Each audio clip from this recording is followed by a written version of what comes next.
Kuthiwa abelungu abaningi bavala amafeme wabo kunokuthi bacashe ama-South Africans.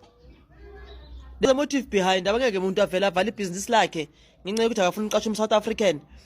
Bayazi ukuthi bayasave ngama-illegal immigrant abelungu. Bayazi ukuthi umuntu ose-South Africa unama-labor laws and unama-rights. Bazi kahle kamhlophe. And abelungu abavala amafeme obuningi ama-illegal whites. Eze ngapha kuzovela amafeme angekho emthethweni guys. Siwasebenzile amafeme. Ukhona ukuthi efemeni yokudla umlungu akushishisa istika sokudla sethi akufaka idate entsha ikudla ku-expire. And so ama-legal immigrants ayathula ngento ezinjalo. Ayathula. And so ningazositshela ke ngabelungu ukuthi bathi bona bangabicela abavale lawo amafeme bayovula le emazweni ama-illegal immigrant le baqhaphazele emazweni wabo bangazobachaphazela la eSouth Africa. Bayazi ukuthi umuntu ose-South Africa ngeke umchaphaze unamalungelo into bakhala ngani basakhona nabalungelo thina abantu base-South Africa. And guys ngifuna ukuntshela nena lokuthi mlungu waye ngaye emlungweni ungaye yabona abelungu bayakhona ukukhala kithi abantu abamnyama ukuthi banama illegal immigrant abelungu and ayabahlupha, but makuthiwa bakhiphela ngeke baze bawakhiphe because they are so selfish.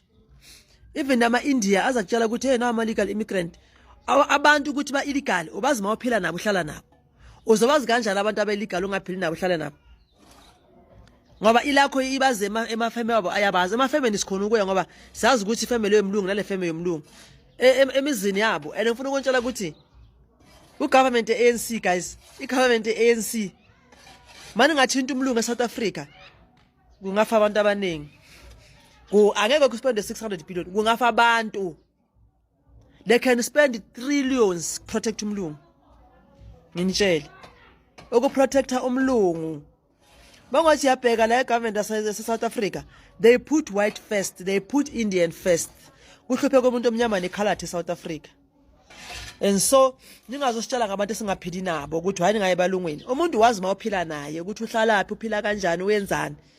Nabelungu abahlala nabelungu le malokishini wabo bayazi and kwazi wana ama-politician aseparliament angithi baphila nabo ingane zabo bangena ikolo nabo bangena nabo ikolo kwathi masiceda ukuvotela i-ANC ama-politician wethu abaleka bahlala nabelungu abelungu bababalekela babalandela abelungu babalandela bahluleka nje kuyongena e-Orania ngoba kufuneka umuntu omnyama babayekela bazotshela thina nge-Orania waye bona bangagijimi bayohlala e-Orania angithi bafuna la kona ku-right khona babaleke emalokishini thina singcono bazosahlele emalokishini wethu.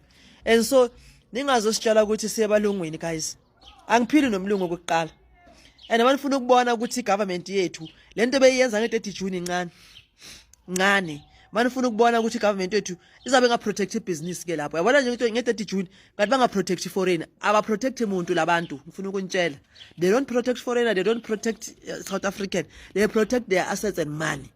Mara manifuna ukubona ukuthi lazo protecta khona umuntu iyane balungwini nalapho e-Orania kungangena khona iyani nizobona kungaphuma idumbu half South Africa ingafa le mamashani nabona besibangakanani almost 1 million ngisho kungasala abantu abayi-20,000 lapho kudutshula kubulawa ukuthi siye balungwini leyo mlungu aprotectwa ngakhona i-ANC isaphethwe umlungu guys eParliament esaphethwe umlungu and then nifuna ukuvotela i-DA ngiyanizwela i-DA ngeke imenzela next umuntu omnyama sinenkinga yama-illegal immigrant la South Africa ngenxa ye-DA since ku-collusion i-DA ayazenzela ama-illegal immigrant umuntu ose-South Africa abanandaba naye futhi manje ngayivotela ngicanga ngathi izaba right create imisebenzi yenzeni they won't kunala kumasipala abaphethe waye bangacreate imisebenzi i-DA and banemali eningi waye bangakhona ukusolve ama-crisis ose-South Africa ukuze sibavotele babhizi bakhampeni emalokishini abantu abamnyama abeke bayakhampeni emalokishini abelungu waye abelungu they fail to go nabo emalokishini abelungu kodwa bahlala nabo beza abantu abamnyama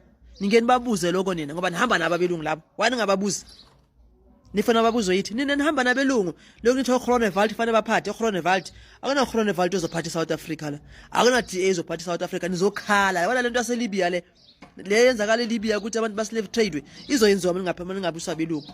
A leopard can never change sport. And ngifuna ukutshela ukuthi umlungu neNdiya they were illegal immigrant eSouth Africa ngesikhathi samabhunu baphiwa citizenship. Kuba kanjalo vele mawungapha umhambi citizenship bangabahambi balelwa yithi ama-South Africans baphakamisa izindlebe xenophobic